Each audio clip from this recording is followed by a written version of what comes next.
Hello friends, आज हम discuss करेंगे एंगुलर मोमेंटम के बारे में, जो कि बीएससी के पॉइंट ऑफ व्यू से बहुत इम्पॉर्टेंट टॉपिक है। तो आज हम इसका एक्सप्लेनेशन फाइंड करेंगे। हमने 3D एक्सिस ले ली है, जिसमें हमने एक पार्टिकल P सपोज कर लिया है। हम इसी पर जो एंगुलर मोमेंटम एक्ट करेगा उसी के बारे में हम पढ़ेंगे। तो हमने थोड़ी लैंग्वेज भी लिख ली है। Let a particle P of mass m, हमने मान लिया है कि हमारे पास क्या है, एक पार्टिकल P है जिसका जो मास है, जिसका जो द्रव्यमान है वो स्मॉल m है, और जो उसका पोजीशन वेक्टर है, उस position vector is vector r। तो हमने ओरिजिन के रेस्पेक्ट में इसका जो पोजीशन वेक्टर है वो वेक्टर r मान लिया है, और which is moving with the linear velocity v। और ये हमने ये भी मान लिया है कि ये जो हमारा पार्टिकल है, ये जो पार्टिकल हमने माना है जिसका मास m है, वो वेलोसिटी v से मूव कर रहा है। ये मतलब ये मोमेंटम में है, ये मोशन में है।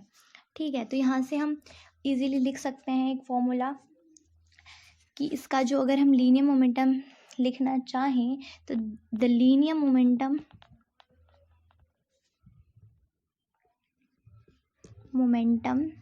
Is vector p is equals to m v. ये फॉर्मूला हमें भली भांति पता होना चाहिए। हमारा लीनियर मोमेंटम है जब कोई पार्टिकल वी वेग से या वी वेलोसिटी से मूव कर रहा हो और उसका मास m हो, तो उन दोनों का जो प्रोडक्ट होता है वो लीनियर मोमेंटम होता है। तो हमने यहाँ से यह फॉर्मूला ड्राइव कर लिया है, मतलब ये हमें पता है, ड्राइव नहीं किया है हमने, यहाँ पर डायरेक्ट यहाँ पर ये फॉर्मूला जो है ये हमने यहाँ पर लिख दिया है। ठीक है, तो हमने ये फॉर्मूला यहाँ पर लिख दिया है। अब हमें एंगुलर मोमेंटम का भी 11th-12th से एक फॉर्मूला आता है, उसको हम लिखेंगे। द एंगुलर मोमेंटम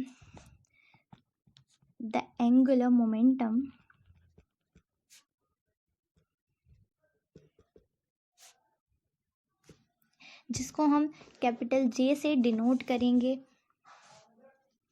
ठीक है, तो हम एंगुलर मोमेंटम लिखें पार्टिकल का, तो वो हम कुछ इस तरह से लिख सकते हैं, J is equals to r cross p. ये फॉर्मूला आपको याद भी आ गया होगा। यह यहाँ पर हमारा पोजीशन वेक्टर है पार्टिकल का ओरिजिन के रिस्पेक्ट में, और यहाँ पर जो ये पी है ये हमारा यही लीनियर मोमेंटम है यहाँ पर हमारा। ठीक है, तो इन दोनों का जो क्रॉस प्रोडक्ट होता है वो हमारा हमको एंगुलर मोमेंटम की वैल्यू देता है। ठीक है, अब यहाँ से हम ये लिख सकते हैं, हमें पी की वैल्यू पता है तो हम लिख सकते हैं r cross m v. M constant है तो हम इसको बाहर लिख सकते हैं, तो आर क्रॉस वी। ठीक है, तो ये हमारा फॉर्मूला हो गया। ठीक है, और ये जो एंगुलर मोमेंटम है ये एक वेक्टर क्वांटिटी है।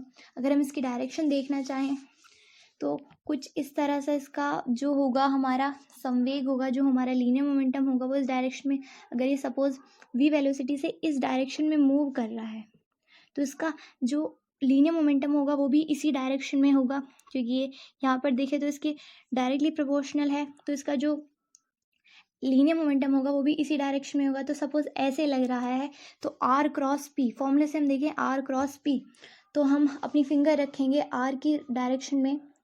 ठीक है, और इनको पी की डायरेक्शन में मूव करेंगे, और जो हमारा थंब होगा वो हमारी जो डायरेक्शन बताएगा वो बताएगा मोमेंटम की। ठीक है, तो वो हमारी मोमेंटम की डायरेक्शन बताएगा।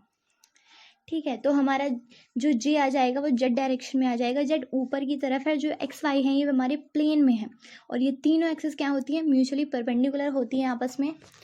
तो इस तरह से हम अगर जे की डायरेक्शन देखें वो तो परपेंडिकुलर टू द प्लेन आ जाएगी, या फिर जेड एक्सिस में उसकी जो डायरेक्शन है वो आ जाएगी।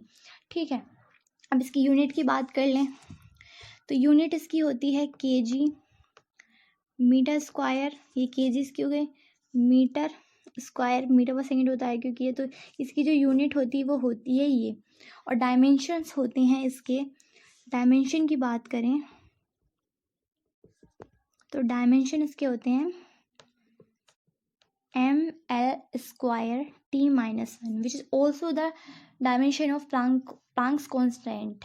अगर आपने प्लैंक्स कॉन्स्टेंट के बारे में पढ़ा है तो उसकी डायमेंशन भी यही निकल के आते हैं। फॉर्मूला ऑब्वियसली अलग होता है, बट जो उसके डायमेंशन होते हैं वो यही होते हैं।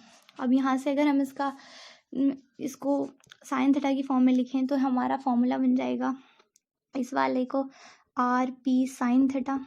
ठीक है, अगर आर ज़ीरो होगा तो हमारा मोमेंटम भी ज़ीरो होगा। मतलब अगर हमने पार्टिकल को ओरिजिन पे रख दिया तो हमारा जो एंगुलर मोमेंटम में कुछ भी नहीं आएगा, ये मूव ही नहीं कर पाएगा, तो हमारा जो एंगुलर मोमेंटम होगा वो भी ज़ीरो हो जाएगा। या फिर ये ज़ीरो कब हो सकता है, जब हमारा ये दोनों जो हैं, हमारा जो हमारे इसकी डायरेक्शन है मोमेंटम की और लीनियर मोमेंटम की और वेक्टर आर की जो डायरेक्शंस हैं, तो वो आपस में कोलिनियर हो जाए, मतलब हमारा जो थीटा है वो ज़ीरो हो जाए या 180 डिग्री हो जाए, तो भी ये क्या हो जाएगा, ज़ीरो हो जाएगा, बिकॉज साइन ज़ीरो एंड 180 क्या होता है, ज़ीरो होता है। तो इसी तरह हमारा जी ज़ीरो हो जाएगा। और ये सबसे मैक्सिमम अगर हम बात करें तो मैक्सिमम कब होगा, जब ये आपस में परपेंडिकुलर हों इस तरह से, मतलब आर हमारा इस डायरेक्शन में हो इस तरह से, और इस पर ऐसे ऐसे ये इधर से मूव कर रहा हो, और जो संवेग हो वो इस डायरेक्शन में लग रहा हो, तो वेक्टर आर हो वेक्टर पी हो, तो इनके बीच का एंगल देखें तो वो 90 डिग्री हो जाएगा, और साइन 90 क्या होता है 1, तो हमारा जे मैक्सिमम आ जाएगा आर पी। ठीक है, अगर इसको हम लिखें तो एम वी आर भी हम इसको बोल सकते हैं। ठीक है, तो हमारा मैक्सिमम वाला केस होता है जिसमें हमारा मैक्सिमम आ जाता है। ठीक है, और ये हमने जान लिया कि एक वेक्टर क्वांटिटी है जिसकी डायरेक्शन हमारी किस में आई है, जेड डायरेक्शन में आ गई है। ठीक है, बस ये हमारा इतना सा ही टॉपिक था। अगर आपको क्लियर हुआ हो तो प्लीज़ वीडियो को लाइक करें, चैनल को सब्सक्राइब करें, एंड प्लीज़ वीडियो को शेयर भी करें। Thank you.